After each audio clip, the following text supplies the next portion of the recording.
Hello and welcome to my YouTube channel. इस video में आप लोग पढ़ेंगे जानेंगे संयुक्त राज्य अमेरिका के संविधान के बारे में। इसमें आप लोगों को टोटल 7 चैप्टर पढ़ना होगा, जिससे कि आप लोग को इन डेप्थ जानकारी हो जाएगी कि संयुक्त राज्य अमेरिका का संविधान कैसा है। ठीक है, इसकी पृष्ठभूमि, महत्व, विशेषताएं, नियंत्रण, इसमें शक्तियों का पृथक्करण का क्या प्रावधान है, अमेरिका की संघीय व्यवस्था, इसमें राष्ट्रपति एवं कैबिनेट, कांग्रेस जो है उसका संगठन और कार्य, ये सारी चीज़ें मैंने आप लोग को करवा दी है। नेक्स्ट 6th नंबर चैप्टर है संघीय न्यायपालिका और न्यायिक पुनर्विलोकन, federal judiciary and judicial review. ये जो चैप्टर है आज इस वीडियो में मैं आपको करवाने वाली हूँ। और इससे पहले के जो वीडियोस है CC5 एंड CC7 का, वो सब आपको मिल जाएगा डिस्क्रिप्शन में या कमेंट बॉक्स पे लिंक होगा, आप चाहे तो जाकर देख सकते हैं। अमेरिकी संविधान की जानकारी पाने के लिए आप लोग को वहाँ की संघीय न्यायपालिका और न्यायिक पुनर्विलोकन की जानकारी होना आवश्यक है। Federal judiciary and judicial review, संवैधानिक विवादों के अंतिम निर्णायक के रूप में सर्वोच्च न्यायालय का विकास शासन विज्ञान को अमेरिकी लोगों की सर्वाधिक महत्वपूर्ण देनों में से एक है। ये कथन है मुनरो के। संयुक्त राज्य अमेरिका में न्यायपालिका की विशेष स्थिति, important position of the judiciary in the USA, यानी अमेरिका में न्यायपालिका की कैसी विशेष स्थिति है, इसके बारे में आप लोग जानेंगे। न्यायपालिका का अस्तित्व वर्तमान समय के सभ्य राज्य की प्रथम आवश्यकता समझा जाता है और अमेरिकी संवैधानिक व्यवस्था की तो एक प्रमुख विशेषता संघीय न्यायपालिका को प्राप्त महत्वपूर्ण स्थिति है। सन 1777 में जिस परिसंघ की स्थापना की गई थी उसमें संघीय न्यायपालिका के लिए कोई व्यवस्था नहीं थी और राज्यों के न्यायालय ही समस्त न्यायिक विवाद का निर्णय करते थे, लेकिन यह व्यवस्था दोषपूर्ण थी। विभिन्न राज्यों की न्याय व्यवस्था में विभिन्नता थी, इसलिए कभी कभी परस्पर विरोधी निर्णय होते थे, जिससे अनिश्चितता और अस्थिरता की स्थिति उत्पन्न हो जाती थी। अमेरिकी संविधान के निर्माता परिसंघ की इस दुर्बलता को दूर करते हुए एक ऐसी न्यायपालिका की स्थापना करना चाहते थे जो संविधान की रक्षा करने में समर्थ हो। हैमिल्टन का सुझाव इस संबंध में एक ऐसे सर्वोच्च न्यायालय की स्थापना का था जो संघ की सर्वोच्चता के सिद्धांत का प्रतिपादन करते हुए संघ और राज्यों के अन्य न्यायालयों के निर्णय के विरुद्ध अपीलों की सुनवाई करे और संपूर्ण देश में कानूनों की व्याख्या की एकरूपता बनाए रखे। इस दृष्टि से संविधान की 3री धारा में व्यवस्था की गई है कि न्याय संबंधी शक्ति एक सर्वोच्च न्यायालय व उन अन्य नीचे के न्यायालयों में निहित होगी जिसकी स्थापना व प्रतिष्ठा कांग्रेस द्वारा समय समय पर की जाएगी। सीनेट के तो व्यवस्थापन कार्य का प्रारंभ ही इस धारा को क्रियान्वित करने के लिए प्रस्तावित विधेयक से हुआ। अमेरिका में संघीय न्यायपालिका को 2 विशेष कारणों से अत्यधिक महत्वपूर्ण स्थिति प्राप्त है। प्रथमतः अमेरिका में संघात्मक शासन व्यवस्था को अपनाया गया है और संघवाद में एक ऐसी सत्ता की आवश्यकता होती है जो केंद्र और इकाइयों में उत्पन्न होने वाले विवादों को हल कर सके। इसके अतिरिक्त यानी इसके अलावा अमेरिकी संवैधानिक व्यवस्था शक्ति विभाजन के सिद्धांत पर आधारित है। इस व्यवस्था के अंतर्गत व्यवस्थापिका और कार्यपालिका एक दूसरे से पृथक और स्वतंत्र है और इन दोनों के बीच अधिकार क्षेत्र संबंधी विवाद उत्पन्न हो सकते हैं। अतः इन विवादों का निपटारा करने के लिए भी संघीय न्यायपालिका जैसी एक सत्ता का अस्तित्व नितांत आवश्यक हो जाता है। इस प्रकार न्यायपालिका ने संविधान के संरक्षण की स्थिति प्राप्त कर ली है। संघीय न्यायपालिका का संगठन, organisation of the federal judiciary. संघीय न्यायपालिका के अंतर्गत 2 प्रकार के न्यायालय हैं, व्यवस्थापक न्यायालय और संवैधानिक न्यायालय। व्यवस्थापक न्यायालय जो है लेजिस्लेटिव कोर्ट्स, व्यवस्थापक न्यायालय वे न्यायालय है जिनकी स्थापना संविधान की 3री धारा के अधीन नहीं वरन कांग्रेस के द्वारा अपनी विधायिनी शक्ति के अंतर्गत की गई है। ये न्यायालय न्यायिक शक्ति का उपयोग नहीं करते वरन इसका कार्य कांग्रेस द्वारा निर्मित कानूनों के क्रियान्वयन में प्रशासन की सहायता करना है। उदाहरण के लिए कांग्रेस की पहली धारा की 8वीं उपधारा कांग्रेस को विविध प्रकार के कर लगाने व उन्हें वसूल करने का अधिकार प्रदान करती है। इस संबंध में कांग्रेस द्वारा निर्मित कानून पर जो वाद उत्पन्न हो उनका निर्णय करने के लिए कांग्रेस ने 9 न्यायाधीशों के एक न्यायालय की स्थापना की है, जिसे संयुक्त राज्य का कस्टम न्यायालय यूनाइटेड स्टेट्स कस्टम्स कोर्ट्स कहा जाता है। इसी प्रकार कुछ अन्य व्यवस्थापक न्यायालय हैं जिनका संबंध अंतर्राष्ट्रीय व्यापार, सार्वजनिक धन के व्यय और कर की वसूली से होता है। व्यवस्थापक न्यायालयों और संवैधानिक न्यायालयों के न्यायाधीशों में भी अंतर है। संवैधानिक न्यायालय के न्यायाधीशों को महाअभियोग द्वारा ही हटाया जा सकता है, लेकिन व्यवस्थापक न्यायालयों के न्यायाधीशों को प्रशासन द्वारा बिना महाअभियोग के ही पदच्युत किया जा सकता है। संवैधानिक न्यायालयों के न्यायाधीश सद्व्यवहार पर्यंत कार्य करते हैं, परंतु कांग्रेस द्वारा स्थापित न्याय के न्यायाधीशों का कार्यकाल निश्चित होता है और निश्चित अवधि की समाप्ति पर उन्हें पदों से हटाया जा सकता है। संवैधानिक न्यायालय कॉन्स्टिट्यूशनल कोर्ट्स संघीय न्यायपालिका का मूल आशय संविधान की धारा 3 के अंतर्गत स्थापित संवैधानिक न्यायालयों से ही है। संघीय न्यायपालिका का यह ढांचा त्रिस्तरीय है, जिसमें सबसे नीचे के स्तर पर जिला न्यायालय, उसके ऊपर संघीय अपील न्यायालय सर्किट कोर्ट्स ऑफ अपील्स होते हैं और सर्वोच्च स्तर पर संयुक्त राज्य अमेरिका का सर्वोच्च न्यायालय है। जिला न्यायालय डिस्ट्रिक्ट कोर्ट्स संयुक्त राज्य की संघीय न्यायपालिका का सबसे निचला न्यायालय जिला न्यायालय है। संयुक्त राज्य अमेरिका के समस्त क्षेत्र में इस प्रकार के न्यायालयों की संख्या 88 है। अमेरिकी संघ के प्रत्येक राज्य में कम से कम एक जिला न्यायालय अवश्य होता है। साधारणतया प्रत्येक राज्य में एक ही जिला न्यायालय होता है, किंतु क्षेत्र और जनसंख्या की दृष्टि से जो विशाल राज्य है उनमें आवश्यकता अनुसार अधिक जिला न्यायालय स्थापित कर दिए गए हैं। एक जिला न्यायालय में न्यायाधीशों की संख्या उस क्षेत्र में न्यायिक कार्य को देखकर निश्चित की है। जिला न्यायालय में न्यायाधीशों की अधिकतम संख्या 16 हो सकती है और व्यवहार में यह 1 से लेकर 16 तक है। जिला न्यायालयों में एक से अधिक न्यायाधीश है, वहाँ न्यायालय के विभिन्न भाग हो जाते हैं और ये अलग अलग क्षेत्रों में एक साथ कार्य करते हैं। जिला न्यायालयों को केवल प्रारंभिक अधिकार क्षेत्र ओरिजिनल ज्यूरिडिक्शन ही प्राप्त है। अपील सुनने का अधिकार प्राप्त नहीं है। इनमें संघीय कानून से संबंधित दीवानी व फौजदारी दोनों ही प्रकार के मुकदमे पेश किए जा सकते हैं। कुछ मामले में तो जिला न्यायालय के निर्णय की अपील संघीय न्यायालय में की जा सकती है और कुछ मामलों में इसके निर्णय की अपील सीधे सर्वोच्च न्यायालय में की जा सकती है।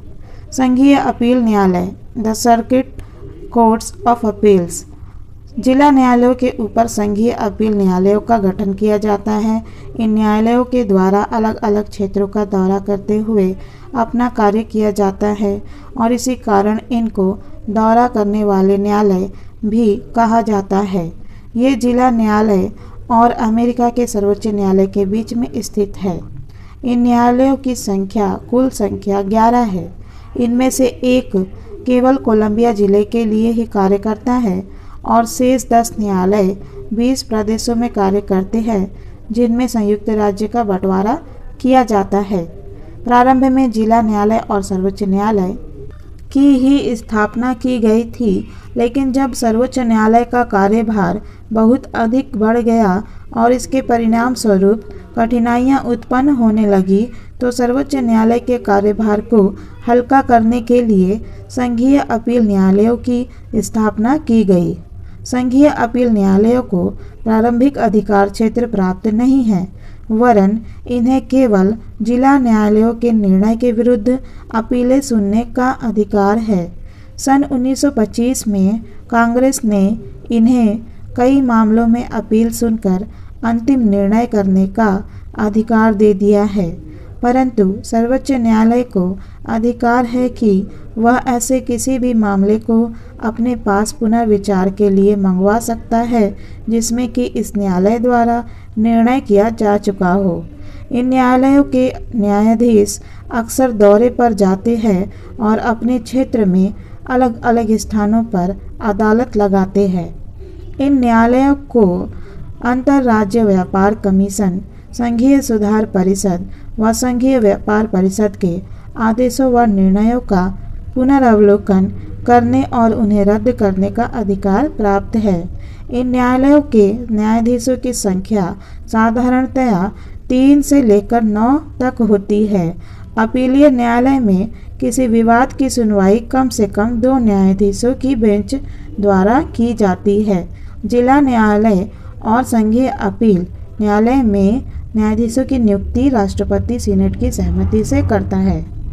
सर्वोच्च न्यायालय यानी सुप्रीम कोर्ट संयुक्त राज्य अमेरिका के सर्वोच्च न्यायालय की स्थापना 1789 के न्यायिक अधिनियम के अनुसार हुई है। सर्वप्रथम यह न्यूयॉर्क नगर की बाल स्ट्रीट में स्थापित किया गया, बाद में यह फिलाडेल्फिया में चला गया और वर्तमान समय में यह वाशिंगटन में स्थित है। रचना की यदि बात करें सुप्रीम कोर्ट की कॉम्पोजिशन, सर्वप्रथम जब सर्वोच्च न्यायालय का गठन हुआ तो इसमें एक मुख्य न्यायाधीश तथा 5 अन्य न्यायाधीश थे। कांग्रेस के द्वारा समय समय पर इसकी संख्या में परिवर्तन किया जाता रहा। 1801 में इसकी संख्या 5 कर दी गई। इसके बाद 1807 में यह संख्या 7, 1837 में 9 और 1863 में 10 कर दी गई। 1866 में इसके न्यायाधीशों की संख्या पुनः 7 कर दी गई। 1869 में सर्वोच्च न्यायालय के न्यायालयों की संख्या 9 निर्धारित की गई और उस समय से लेकर अब तक यह संख्या 9 ही है। वर्तमान समय में सर्वोच्च न्यायालय में एक मुख्य न्यायाधीश तथा 8 अन्य न्यायाधीश है। नियुक्ति की यदि बात करें अपॉइंटमेंट की, तो न्यायाधीशों की नियुक्ति जो है राष्ट्रपति द्वारा सीनेट की सहमति से की जाती है।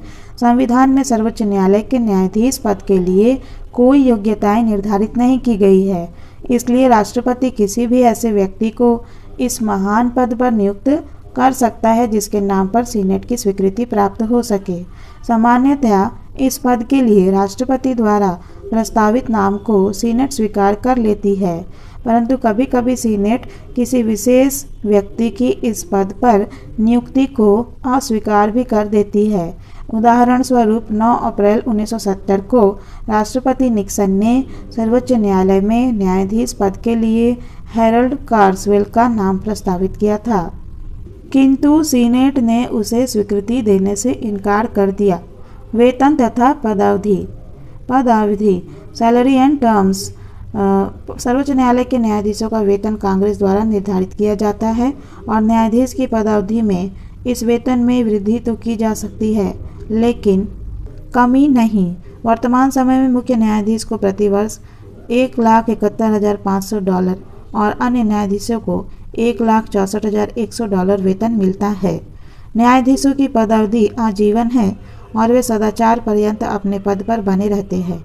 न्यायाधीशों द्वारा इसके पूर्व स्वेच्छा से पद त्याग किया जा सकता है।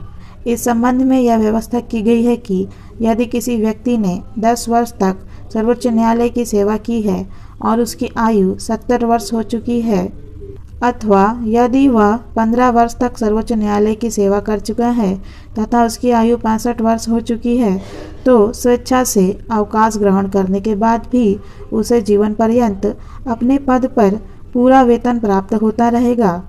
यह स्पष्ट है कि 70 वर्ष की आयु के बाद भी अपने पद से अवकाश ग्रहण करना न्यायाधीश की इच्छा पर निर्भर है। महाअभियोग इम्पीचमेंट। सर्वोच्च न्यायालय में न्यायाधीश को केवल महाअभियोग के आधार पर ही पदच्युत किया जा सकता है। महाअभियोग का प्रस्ताव प्रतिनिधि सभा में प्रस्तावित किया जाता है और प्रतिनिधि सभा द्वारा 2/3 बहुमत से प्रस्ताव पारित कर दिए जाने पर सीनेट द्वारा उसकी जांच की जाती है।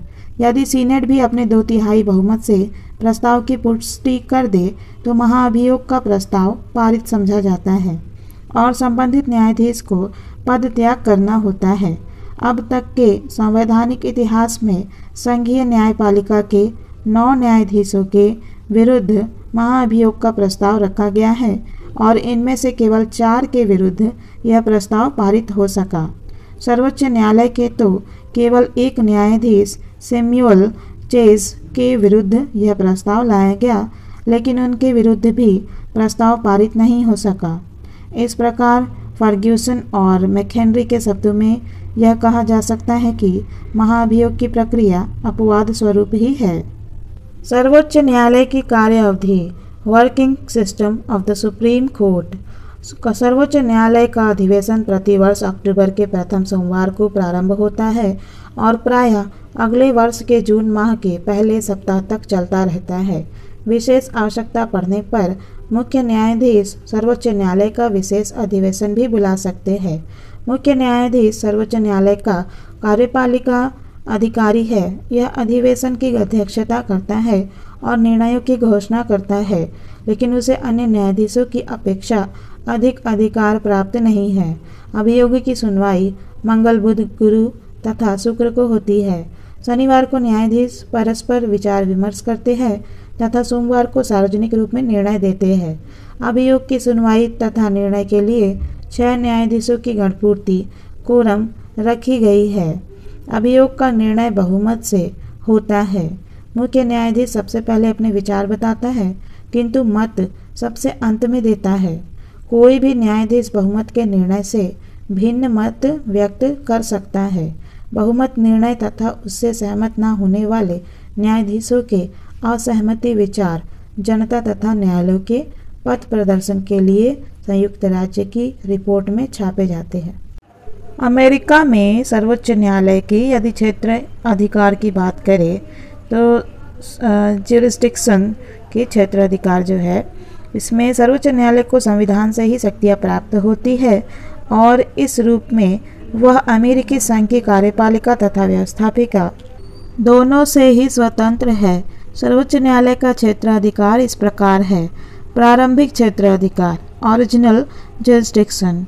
सर्वोच्च न्यायालय को 2 प्रकार के अभियोगों में प्रारंभिक क्षेत्राधिकार प्राप्त है।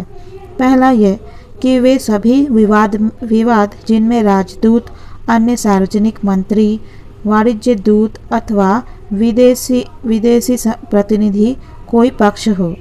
दूसरा, ऐसे सभी विवाद जिनमें संयुक्त राज्य अमेरिका का संघ या अमेरिकी संघ का कोई एक या अधिक राज्य एक पक्ष हो। अपीलीय क्षेत्र अधिकार, अपीलेट ज्यूरिसडिक्शन। से सभी विवादों के संबंध में सर्वोच्च न्यायालय को अपीलीय क्षेत्राधिकार प्राप्त है, अर्थात निचले न्यायालयों के निर्णय की अपील सर्वोच्च न्यायालय में सुनी जा सकती है। राज्यों के न्यायालयों की अपील संघ के सर्वोच्च न्यायालयों में की जा सकती है, अन्य किसी भी संघीय न्यायालयों में नहीं। संविधान सर्वोच्च न्यायालय को कानून तथा तथ्यों के बारे में अपीलीय क्षेत्राधिकार देता है, परंतु कांग्रेस को इसे नियमित करने का अधिकार है। 1925 के कांग्रेस के अधिनियम द्वारा अपील का अधिकार केवल इन विषयों तक सीमित कर दिया गया है जिनमें संघीय कानून तथा संधियों को राज्य के न्यायालय में संविधान के विरुद्ध घोषित कर दिया गया हो, और जिनमें राज्य के किसी कानून को जो किसी संघीय न्यायालय के संघ के संविधान, किसी कानून अथवा संधि के विरुद्ध घोषित कर दिया गया हो, जबकि राज्यों के न्यायालय राज्यों में उस कानून को वैध ठहराएं। उपयुक्त दोनों प्रकार के मामलों में सर्वोच्च न्यायालय को अपील सुननी होती है।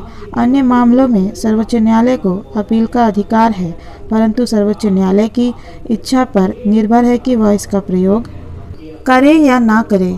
इस श्रेणी में संघीय अपील न्यायालय के निर्णयों के विरुद्ध अपील शामिल है, जिनमें किसी संघीय कानून अथवा संधि को असंवैधानिक घोषित कर दिया गया हो, या जिनमें राज्य के किसी कानून या संवैधानिक उपबंध को इस आधार पर अवैध घोषित कर दिया गया हो कि वह संघीय संविधान, कानून अथवा संधि के विरुद्ध है। जिला न्यायालय के भी कुछ निर्णयों की अपील सीधे सर्वोच्च न्यायालय में की जा सकती है। सर्वोच्च न्यायालय परामर्श देने का कार्य नहीं करता और इस दृष्टि से वह भारतीय सर्वोच्च न्यायालय से भिन्न है। न्यायिक पुनर्विलोकन का अधिकार। सर्वोच्च न्यायालय संविधान का संरक्षक। Power of judicial review, supreme court, guardian of the constitution. सर्वोच्च न्यायालय की सर्वाधिक महत्वपूर्ण शक्ति न्यायिक पुनर्विलोकन का अधिकार है। जिसके आधार पर सर्वोच्च न्यायालय ने संविधान के संरक्षक की स्थिति प्राप्त कर ली है। ब्राइस ने सर्वोच्च न्यायालय की इस शक्ति के संबंध में लिखा है, संयुक्त राज्य अमेरिका सरकार की किसी और विशेषता ने यूरोपीय जगत में इतनी अधिक जिज्ञासा जागृत नहीं की, इतनी अधिक चर्चा पैदा नहीं की जितनी कि सर्वोच्च न्यायालय के उन कर्तव्यों और कार्यों ने की है जो वह संविधान की रक्षा करते हुए करता है। सर्वोच्च न्यायालय को संविधान की व्याख्या का एकमात्र अधिकार प्राप्त है। इस अधिकार के अंतर्गत उसके द्वारा उन सभी कानूनों की संवैधानिकता की परीक्षा की जाती है जिन्हें संघीय कांग्रेस तथा राज्य सरकारों द्वारा पारित किया गया है। इनमें से किसी कानून को जब सर्वोच्च न्यायालय में चुनौती दी जाए, तब यदि सर्वोच्च न्यायालय ऐसा समझे कि ये कानून संविधान के प्रतिकूल है, तो उनके द्वारा इन्हें अवैध घोषित किया जा सकता है।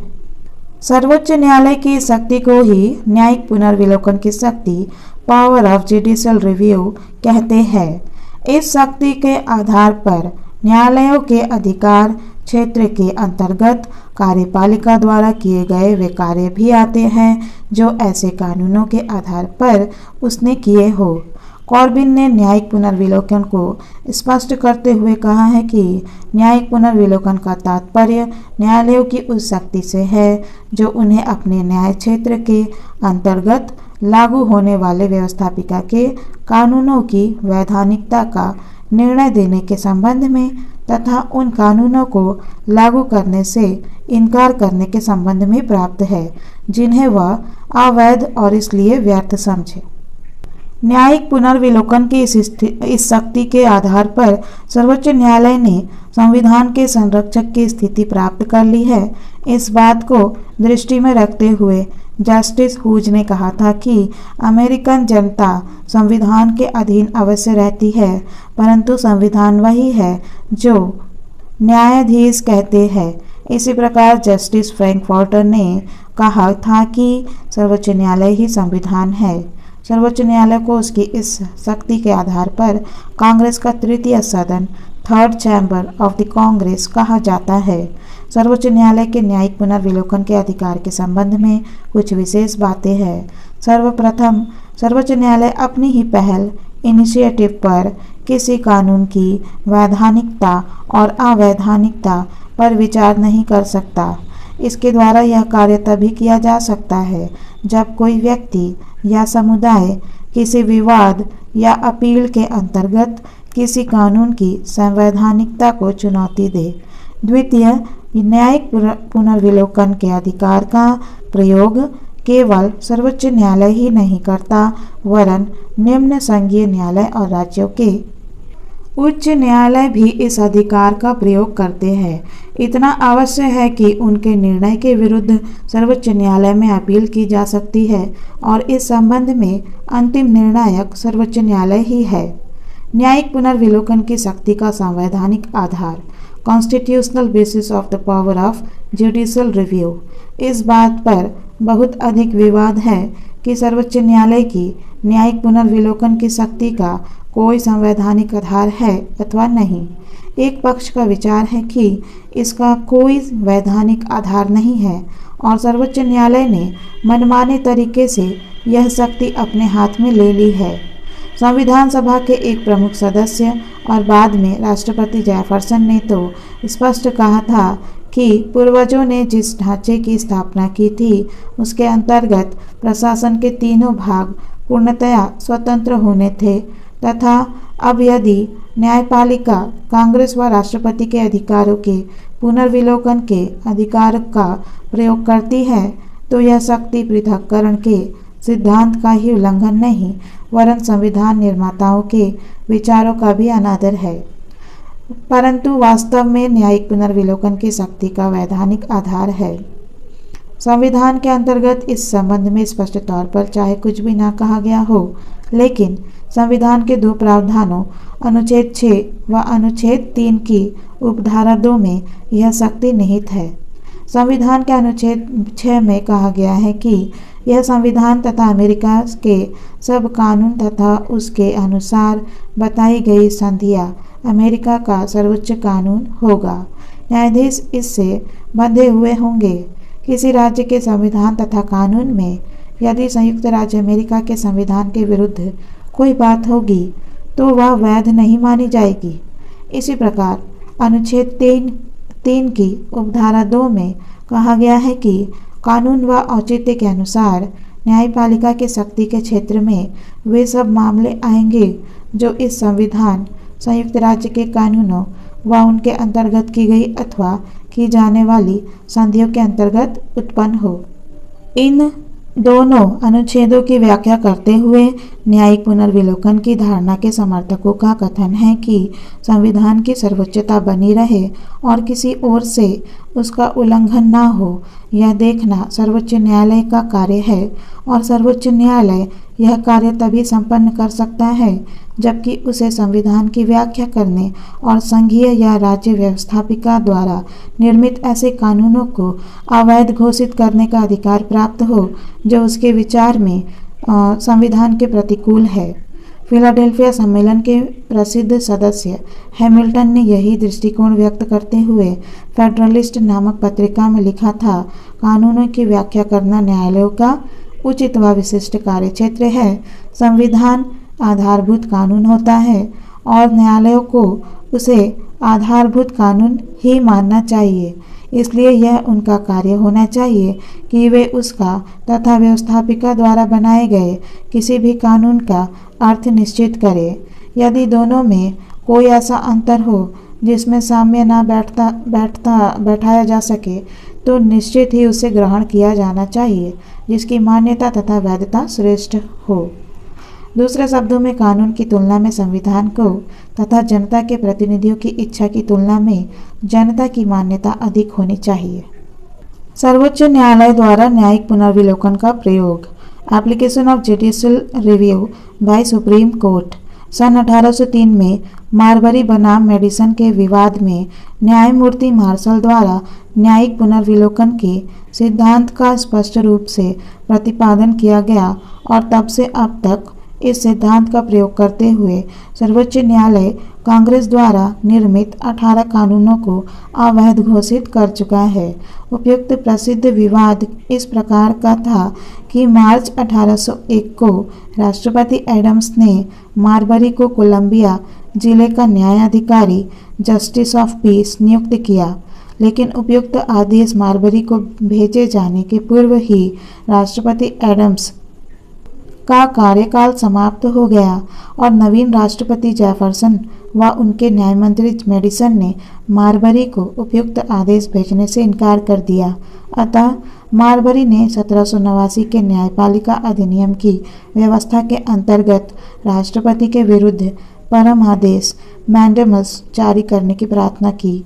1789 के न्यायपालिका अधिनियम में व्यवस्था की गई थी कि प्रशासनिक अधिकारियों को परामर्श दिए जाने हेतु सर्वोच्च न्यायालय से प्रार्थना की जा सकती है और सर्वोच्च न्यायालय को ऐसा आदेश जारी करने का अधिकार होगा। इस विवाद में सर्वोच्च न्यायालय की ओर से न्यायाधीश मार्शल ने यह निर्णय दिया कि 1789 के न्यायपालिका अधिनियम के अंतर्गत मारबरी नियुक्ति संबंधी आज्ञा पत्र प्राप्त करने का अधिकारी है, लेकिन सर्वोच्च न्यायालय द्वारा संबंधित अधिकारियों को परम आदेश नहीं दिया जा सकता, क्योंकि 1789 के जिस न्यायपालिका अधिनियम के अंतर्गत सर्वोच्च न्यायालय को परमादेश जारी करने का अधिकार दिया गया है वह स्वयं संविधान की 3री धारा के विरुद्ध है, क्योंकि इसके द्वारा सर्वोच्च न्यायालय का प्रारंभिक न्याय क्षेत्र उस न्याय क्षेत्र से अधिक कर दिया गया है जो संविधान की उक्त धारा में दिया गया है। इस प्रकार सर्वोच्च न्यायालय ने 1789 के न्यायपालिका अधिनियम की एक व्यवस्था को अवैध घोषित करते हुए उसे लागू करने से इनकार कर दिया। न्यायाधीश मार्शल के उपयुक्त निर्णय को इस रूप में व्यक्त किया गया है। संविधान एक लेखपत्र यानी डॉक्यूमेंट है जो शासन की शक्तियों को निश्चित और मर्यादित करता है।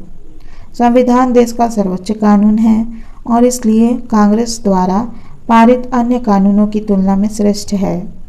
इसलिए संविधान के विपरीत बनाए गए कानून असंवैधानिक है और न्यायालय अवैध घोषित करते हुए उन्हें मानने से इनकार कर सकता है। अभी जो मैंने आप लोगों को जुडिशियल रिव्यू पढ़ाया उसकी कुछ बुराइयां हैं, आलोचनाएं हैं, ठीक है। न्यायिक पुनर्विलोकन की आलोचना, क्रिटिसिज्म ऑफ जुडिशियल रिव्यू। न्यायाधीश मार्शल द्वारा अपने निर्णय में न्यायिक पुनर्विलोकन के सिद्धांत को प्रतिपादित किए जाने के पूर्व से ही इस धारणा की आलोचना की जाती रही है। जेफरसन इस शक्ति के प्रारंभ से ही आलोचक थे और सीनेट के उम्मीदवार के रूप में प्रचार करते हुए अब्राहम लिंकन ने भी सर्वोच्च न्यायालय की इस शक्ति की कटु आलोचना की थी। अमेरिकी संविधान के लेखकों में ब्रोगन लुई, बोदा, एडम ब्रुक्स तथा लास्की इसके प्रमुख आलोचक रहे हैं। इन लेखकों द्वारा की गई आलोचना के प्रमुख आधार इस प्रकार है। जुडिशियल रिव्यू के जो क्रिटिसिज्म है, न्यायिक पुनर्विलोकन की आलोचना इस आधार पर की जाती है। न्यायिक पुनर्विलोकन का कोई संवैधानिक आधार नहीं। No constitutional basis of judicial review. आलोचकों के अनुसार सर्वोच्च न्यायालय के इस अधिकार का कोई संवैधानिक आधार नहीं है। संविधान में कहीं भी इस बात का उल्लेख नहीं है कि सर्वोच्च न्यायालय कानूनों की संवैधानिकता की परीक्षा कर उन्हें रद्द कर सकता है। इस प्रकार की आलोचना का कोई महत्व नहीं है क्योंकि सर्वोच्च न्यायालय की इस शक्ति का बहुत कुछ सीमा तक संवैधानिक आधार है। इसके अतिरिक्त पिछले लगभग 216 वर्षों से इस अधिकार का प्रयोग किया जा रहा है और किसी ने भी न्यायालय के इस अधिकार को गंभीर चुनौती नहीं दी है। सर्वोच्च न्यायालय के निर्णय राजनीति से प्रेरित। Decision of the Supreme Court are inspired by politics. यह तो माना जा सकता है कि सर्वोच्च न्यायालय को वैधानिकता के आधार पर कानूनों पर विचार करने का अधिकार प्राप्त होना चाहिए, किंतु वस्तुस्थिति यह है कि सर्वोच्च न्यायालय के न्यायाधीश वैधानिक निर्णय देते हुए उन्हें अपनी राजनीतिक विचारधारा से रंग देते हैं। इस संबंध में कहा जाता है कि केवल काला लबादा ओढ़ लेने से ही कोई व्यक्ति राजनीति से मुक्त नहीं हो जाता। न्यायाधीश लोग जीवित प्राणी होते हैं, वे सामाजिक और राजनीतिक जीवन से प्रभावित होते हैं। अतः जब कभी कांग्रेस का कोई ऐसा अधिनियम उनके सामने आता है जो उनकी विचारधारा के विरुद्ध होता है तो वे संवैधानिकता की आड़ में उसे रद्द कर देते हैं। न्यायाधीशों के निर्णय आर्थिक और राजनीतिक विचारधारा पर आधारित होते हैं। इसका प्रमाण यह है कि न्यायिक निर्णय में परिवर्तन होते रहे हैं। 1923 में कांग्रेस द्वारा कोलंबिया जिले के लिए पारित न्यूनतम मजदूरी अधिनियम सर्वोच्च न्यायालय द्वारा इस आधार पर अवैध घोषित कर दिया गया कि संविधान के 5वें संशोधन द्वारा प्रदत्त संविदा की स्वतंत्रता के प्रतिकूल है। लेकिन 1957 में सर्वोच्च न्यायालय ने अपने ही पुराने निर्णय को रद्द करते हुए संविदा की स्वतंत्रता को दूसरे ही रूप में ग्रहण किया। मुख्य न्यायाधीश मार्शल और मुख्य न्यायाधीश टॉनी की विचारधारा में वैसा ही अंतर देखा जा सकता है जैसा क्रमशः हैमिल्टन और जेफरसन की विचारधारा में था। प्रगतिशीलता में बाधक, ऑब्स्ट्रक्टिव इन प्रोग्रेसिविज्म। इस आधार पर भी आलोचना की जाती है कि सर्वोच्च न्यायालय ने इस शक्ति के प्रयोग में सामान्यतया प्रक्रियावादिता और रूढ़िवादिता का ही परिचय दिया है। सर्वोच्च न्यायालय आयकर व्यवस्था, न्यूनतम वेतन, उद्योगों में काम करने वाले मजदूरों के काम करने के घंटे निश्चित करने व दास प्रथा को समाप्त करने से संबंधित प्रगतिशील विधेयकों को रद्द कर प्रगतिशीलता में बाधक बना है। राष्ट्रपति रूजवेल्ट की नवनिर्माण आर्थिक नीति व उनके प्रशासन काल में कांग्रेस द्वारा पारित राष्ट्रीय पुनरुद्धार act, national industrial recovery act तथा कृषि आयोजक एक्ट, एग्रीकल्चर एडजस्टमेंट एक्ट रद्द करके तो सर्वोच्च न्यायालय ने अपनी प्रतिक्रियावादिता पर मोहर ही लगा दी। इसी आधार पर प्रोफेसर लास्की का कथन है कि सर्वोच्च न्यायालय में न्यायाधीशों ने सदा ही संपत्तिशाली वर्ग के हितों की ही रक्षा की है और वह लॉर्ड सभा की भांति ही संपत्तिशाली वर्ग का गढ़ रहा है।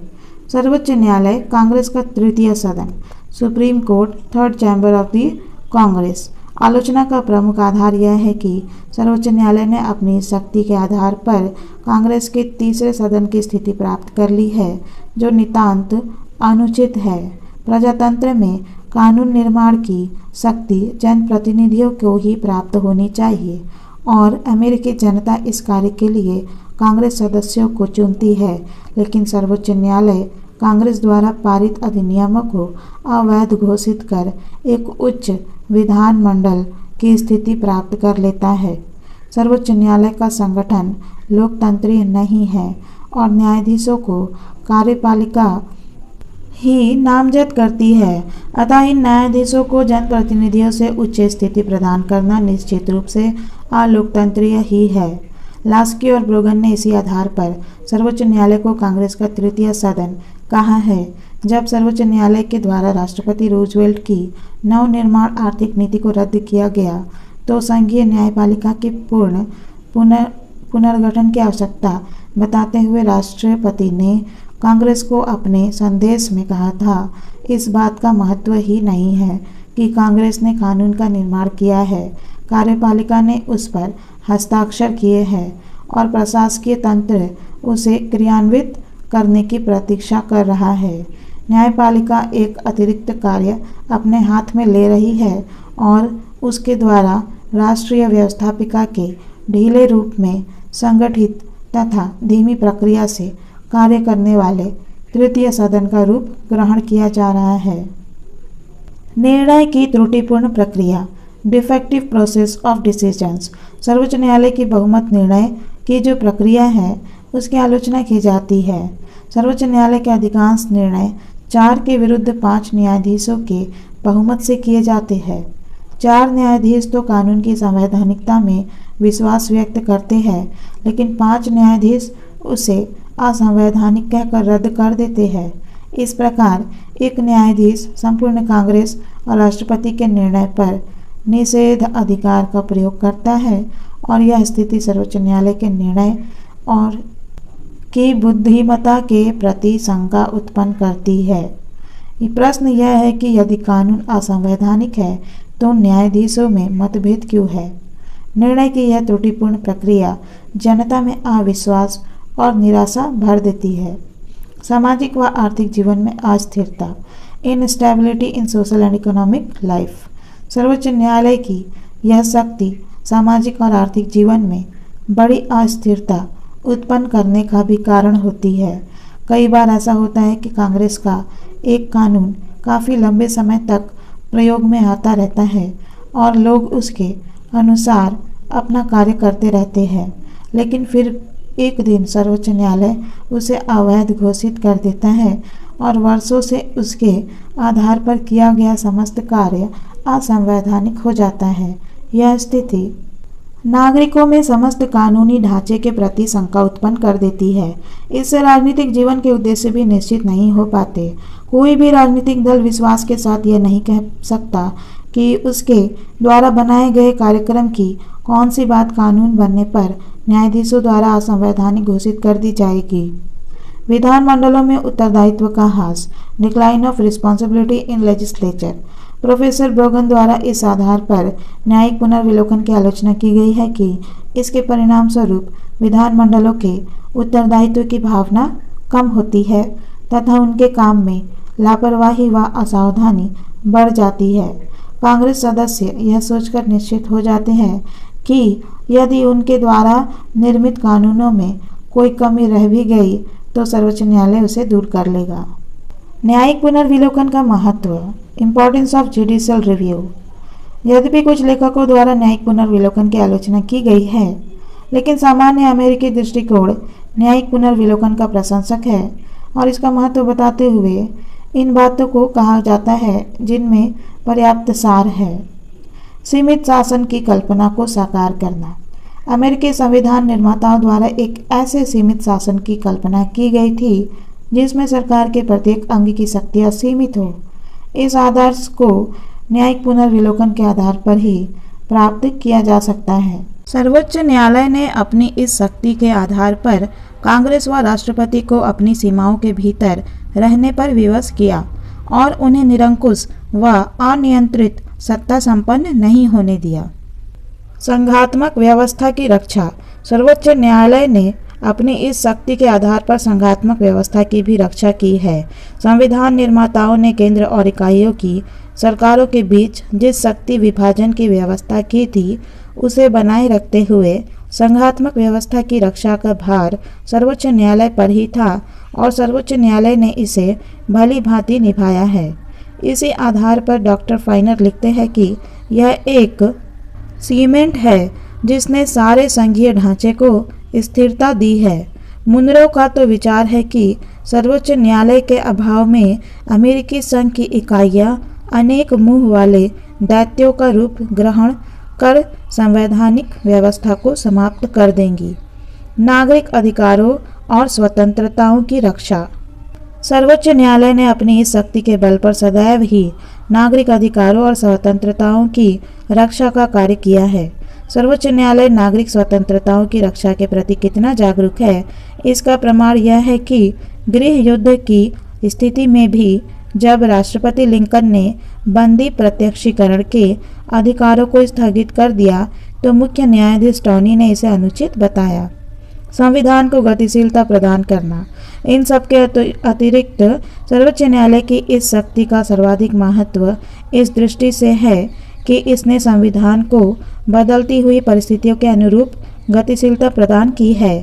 प्रत्येक संविधान को लागू किए जाने के बाद देश की परिस्थितियों में जो परिवर्तन होते हैं, उनके कारण संविधान में संशोधन जरूरी हो जाता है। अमेरिकी संविधान में संशोधन की प्रक्रिया पर्याप्त कठिन होने के कारण औपचारिक रूप में ऐसे परिवर्तन कर सकना सरल नहीं है। सर्वोच्च न्यायालय की न्यायिक पुनर्विलोकन की शक्ति का ही परिणाम है कि बिना औपचारिक परिवर्तनों के संविधान बदलती हुई परिस्थितियों के अनुरूप ढल गया है। वियर के शब्दों में, संविधान को नवीन समाज की आवश्यकताओं के अनुसार ढालना सर्वोच्च न्यायालय का ही कार्य है। सर्वोच्च न्यायालय अपनी व्याख्याओं के आधार पर संविधान को निरंतर गतिशीलता प्रदान कर रहा है। इस बात को दृष्टि में रखते हुए बेक ने कहा है कि सर्वोच्च न्यायालय न्याय प्रदान करने की एक एजेंसी ही नहीं, वरन एक अर्थ में निरंतर कार्य करने वाली संविधान सभा है। इसने उन व्याख्याओं के आधार पर संविधान में परिवर्तन करते हुए 1787 के संवैधानिक सम्मेलन के कार्य को जारी रखा है। सर्वोच्च न्यायालय के पुनर्गठन के सुझाव। Proposal for the reorganisation of the Supreme Court. सर्वोच्च न्यायालय और उसके न्यायिक पुनर्विलोकन की शक्ति के विविध दोष बताए जाते हैं और सर्वोच्च न्यायालय के संगठन, कार्यप्रणाली एवं शक्तियों को संशोधित करने के अनेक सुझाव दिए जाते हैं। सर्वप्रथम 20वीं सदी के प्रारंभिक चरण में राष्ट्रपति थियोडर रूजवेल्ट ने यह सुझाव दिया था कि सर्वोच्च न्यायालय द्वारा अवैध घोषित किए गए कानून पर लोक निर्णय रेफरेंडम की व्यवस्था होनी चाहिए और जनता को अधिकार होना चाहिए कि वह अपने बहुमत से सर्वोच्च न्यायालय के निर्णय को रद्द कर सके। दूसरा सुझाव यह है कि सर्वोच्च न्यायालय द्वारा कानूनों को अवैध घोषित किए जाने की प्रक्रिया में परिवर्तन होना चाहिए। वर्तमान समय में सर्वोच्च न्यायालय अपने सामान्य बहुमत से कानून को अवैध घोषित कर सकता है, लेकिन इसके स्थान पर 2/3 बहुमत की अनिवार्यता ठहराते हुए यह व्यवस्था की जानी चाहिए कि सर्वोच्च न्यायालय 9 में से कम 7 न्यायाधीशों के निर्णय से ही कानून को अवैध घोषित कर सके। तो तीसरा सुझाव, थर्ड प्रपोजल यह है कि सर्वोच्च न्यायालय के कानूनों को अवैध घोषित करने की शक्ति पर नियंत्रण के रूप में ही है। इसमें यह कहा गया है कि जिस प्रकार राष्ट्रपति द्वारा किए गए निषेधाधिकार के प्रयोग को कांग्रेस 2/3 बहुमत से पुनः वह विधेयक पारित कर रद्द कर सकती है, उसी प्रकार कांग्रेस को अधिकार होना चाहिए कि यदि सर्वोच्च न्यायालय ने किसी कानून को अवैध घोषित कर दिया है और कांग्रेस उसे राष्ट्रीय हित में आवश्यक समझती है, तो कांग्रेस 2/3 बहुमत से इस विधेयक को पारित कर सकती है और जब इस कानून पर सर्वोच्च न्यायालय को न्यायिक पुनर्विलोकन की शक्ति प्राप्त होनी चाहिए। अमेरिका के अब तक के संवैधानिक इतिहास में कार्यपालिका और न्यायपालिका के बीच सबसे प्रबल संघर्ष राष्ट्रपति रूजवेल्ट के दूसरे तीसरे कार्यकाल 1932 से 37 में हुआ। रूजवेल्ट की नवनिर्माण आर्थिक नीति के अंतर्गत निर्मित व्यवस्थापन को जब सर्वोच्च न्यायालय ने अवैध घोषित कर दिया तो राष्ट्रीय जीवन में खलबली मच गई और ऐसी स्थिति में रूजवेल्ट ने सर्वोच्च न्यायालय में सुधार का प्रस्ताव किया। रूजवेल्ट ने यह योजना रखी कि राष्ट्रपति को यह अधिकार दिया जाए कि वह 70 वर्ष से अधिक आयु वाले न्यायाधीशों की संख्या के बराबर सीनेट की सहमति से अतिरिक्त न्यायाधीशों को नामजद कर सके, परंतु ऐसे न्यायाधीशों की संख्या 6 से अधिक नहीं होनी चाहिए। परंतु राष्ट्रपति रूजवेल्ट के इस प्रस्ताव का कड़ा विरोध हुआ। सर्वत्र यह कहा जाने लगा कि राष्ट्रपति सर्वोच्च न्यायालय को अपने समर्थकों से भरकर उसकी स्वतंत्रता और निष्पक्षता को समाप्त कर देना चाहते हैं। अतः कांग्रेस द्वारा रूजवेल्ट का प्रस्ताव रद्द कर दिया गया। इस प्रस्ताव की अस्वीकृति के थोड़े समय बाद ही राष्ट्रपति रूजवेल्ट के दृष्टिकोण से असहमत 1-2 न्यायाधीशों की मृत्यु हो जाने से सर्वोच्च न्यायालय का बहुमत राष्ट्रपति के दृष्टिकोण का समर्थक हो गया और इस प्रकार के किसी प्रस्ताव की आवश्यकता नहीं रही। उस समय से लेकर अब तक सर्वोच्च न्यायालय के संगठन और शक्तियों में सुधार की योजना प्रस्तावित नहीं की गई। वास्तव में इस प्रकार की किसी योजना को कानूनी रूप देने के लिए संविधान में संशोधन की आवश्यकता होगी और अमेरिकी संविधान में संशोधन निश्चित रूप से एक दुष्कर कार्य है। इसके अतिरिक्त अमेरिकी जनता सर्वोच्च न्यायालय के वर्तमान संगठन और उसकी शक्तियों को बनाए रखने के पक्ष में ही है। वे इसे संविधान और नागरिक अधिकारों का रक्षक मानते हैं और सामान्यतः सर्वोच्च न्यायालय ने इसी रूप में कार्य कर अपने लिए महान प्रतिष्ठा और सम्मान अर्जित किया है। अंग्रेज विचारक लास्की ने ठीक ही कहा है कि अमेरिका के संघीय न्यायालय तथा उनसे भी अधिक वहाँ के सर्वोच्च न्यायालय को जितना सम्मान प्राप्त है उतना ही संयुक्त राज्य के जीवन पर उनका प्रभाव भी है। अमेरिकी न्यायपालिका की स्वतंत्रता, independence of the American judiciary. सन 1974 की घटनाओं से अमेरिका के सर्वोच्च न्यायालय और समस्त न्यायपालिका की स्वतंत्रता अत्यधिक श्रेष्ठ रूप में स्पष्ट होती है।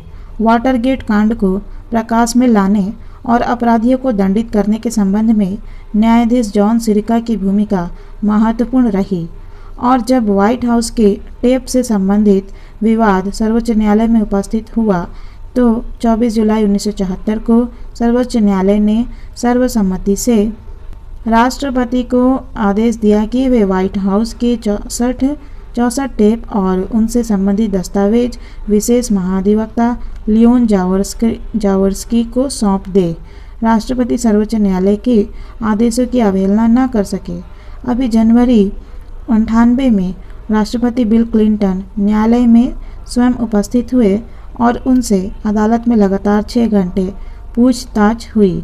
इस उदाहरण से स्पष्ट है कि न केवल सिद्धांत वरन व्यवहार में भी अमेरिका की राजनीतिक व्यवस्था में न्यायपालिका को सर्वोपरि महत्व प्राप्त है।